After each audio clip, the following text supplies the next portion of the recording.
Hey everybody, welcome back to the channel. Thank you for joining me on this very blistery and winter storm filled day. I'm surprised that this was actually delivered today with the conditions outside, but I am super excited that it was. This of course is the NECA Ultimate Action Figure Hudson from the 90s cartoon The Gargoyles. If you follow my channel, I have reviewed a few of these figures now, and this is number 5 in my collection. Let's go ahead and dig in, but first we have to start with those accessories. First thing out of the box is he does have his tail. As you can see, it is just brown rubber. It does have the holes that we've seen before, and that's because it's flexible. It's got a wire in there. Allows you to bend it so you can use it for posing or use it to help stabilize him when he's standing up. The way the tail plugs in is pretty self-explanatory. Take the end and literally plug it into the butthole. And it is a tight fit. But once you've got it, you've got it. He comes with several hand options. They're all painted nicely and the sculpt is pretty fantastic. You do have veins visible on the back of the hand. Fingernails are all painted brown. These happen to be the open-fisted hands, and they all do pivot on joints, so they all have articulation, which is nice. You have the angry posing hands. You have the sword holding hand, and also on him he has 2 closed-fisted hands. He comes with the super angry face with a nice snarl. It looks really good. You've got the white angry eyes. The mouth, inside of the mouth is painted with the tongue visible. Nicely done teeth. And the hair looks great. Nicely painted, different colors, and the detail is just fantastic. The head is simply on a ball, so just pop it off. Bring your new one in. Just be careful and force it on. And now he is super pissed. He does come with a sword, which is very nicely done. It's got the cracks in the blade showing its age. Very nicely detailed there. It looks truly epic. Is that... I guess that's writing. If you know a little bit more about it, let me know. But it's nicely painted in silver. And then the hilt is done with gold. And the bindings are detailed and painted brown with a black hilt into the hilt. And we can't have a gargoyle without wings. It's nice to see that they are using a different sculpt for each character. What I love about Hudson's is the age and the damage that we see visible. You do have the veins and the details on the skin that are visible as well. Even a little bit of red here on the tip. On the back side, you've got that same brown for the fingers of the wings, but darker on the skin in between. It looks really good. And they aren't simply a carbon copy. They've used a different sculpt, different damage on each side. So they look really good. It's just disappointing that they don't include any kind of draped wings like what we got with Bronx for Goliath. Hopefully they are working on a way to get those out to us and soon, because it's really hard to display these guys. The way the wings attach to the body is on these holes on his back. You want to just lift his hair out of the way to expose them.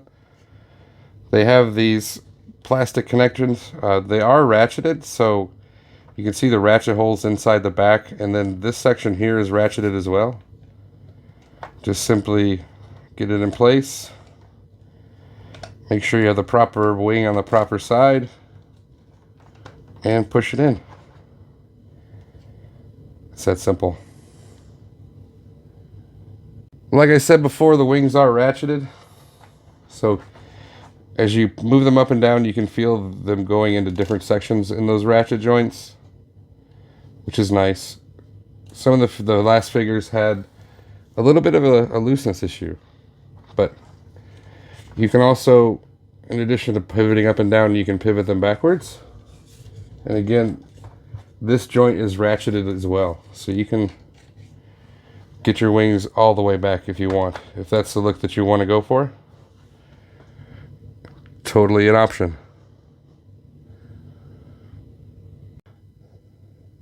Now that we've gone through the accessories and how they attach, we're going to take a look at the figure without everything on it, just to make it easy. So let's take a look at that face sculpt. Nicely done with the one good eye and the one bad eye. It looks good. Once again, we see the hair coming through. Nicely detailed. The paint all around is really amazing looking. As far as articulation, he is limited on the head, which is kind of the nature of these, just because of the hair, but you do have the ability to turn. He can move it back and forth a little bit, but it's very hindered by the beard and the hair. But it can turn. You've got black painted armor with silver age and damage. Coming down, you've got brown paint with the very detailed leather for the top of the tunic. For the arms, nice sculpted detail throughout. You've got the black paint with silver studs on his wristbands. Arms, just due to the limitation because of the shoulder pads, can go up to there. They do have rotation, and they have a double jointed elbow, which gives them the full run. And these are the closed fisted hands that do rotate, and like all of them, they can pivot in and out. And it's got full rotation. It's hindered by the backpack. As far as the waist, you've got actually two ball joints. So there's a ball joint here, which allows for forward and backward movement, giving him an ab crunch. It also allows for rotation. And then here, just above the belt, another rotation and movement, so you can teapot, get side to side. Looking at the belt, you've got beautiful gold paint on black for the belt. It is, it's glued on, but it's actually a separate piece, which is very, very neat. You've got his holster for his sword, which works rather nicely. Just slides in.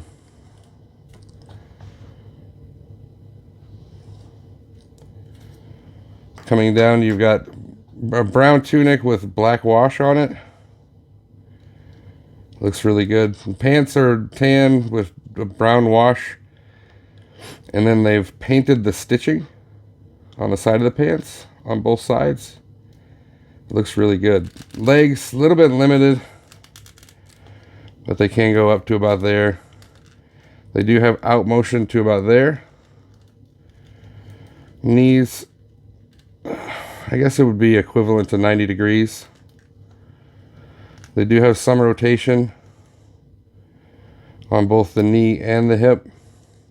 Feet, you do have up and down, tilt, and then the toes have an additional tilt in them as well. So lots of posing action.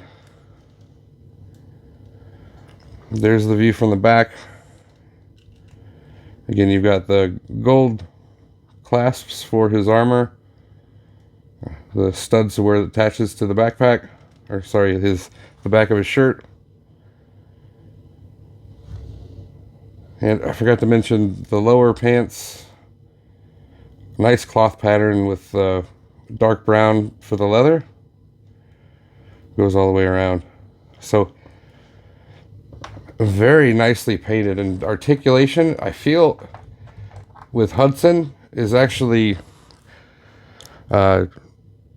smoother and easier to do. There were some issues with tightness and resistance when you try and pose the other figures, but I'm not seeing that here. They did a fantastic job. Here he is with Goliath and Bronx. And here he is with Super Pissed Demona. Moving into final thoughts. Let's start with the negatives. Again, it is disappointing we don't have the draped wings, just because it is so hard to make room to display these. You can angle the wings up and down, but still, it is a cause of some difficulty. I do wish the head had more articulation. It is hindered by the hair. That's the same across the line, so I guess it's to be expected, but it is worth mentioning. That's about it. He is marvelously painted. The sculpting is fantastic. The articulation has shown improvement from what I've seen with the other figures. Goliath definitely had some issues. He had some paint coming off due to the articulation too. I'm not seeing this here at all. Everything moves freely, smoothly, and the tolerances seem just right. I'm amazed actually with the improvements that I've seen. So is it something that I can recommend? Definitely. Definitely. Go find him. Good luck on your toy hunts. I picked mine up from the Chosen Prime, which I will put a link to down below. It's a fantastic figure, and I really do recommend the line, all the figures that I've seen so far. So check them out. If you haven't already, please like the video, subscribe to the channel, and don't forget to get your bell on so you get notified of future content. Thanks for watching, and I will see you again next time.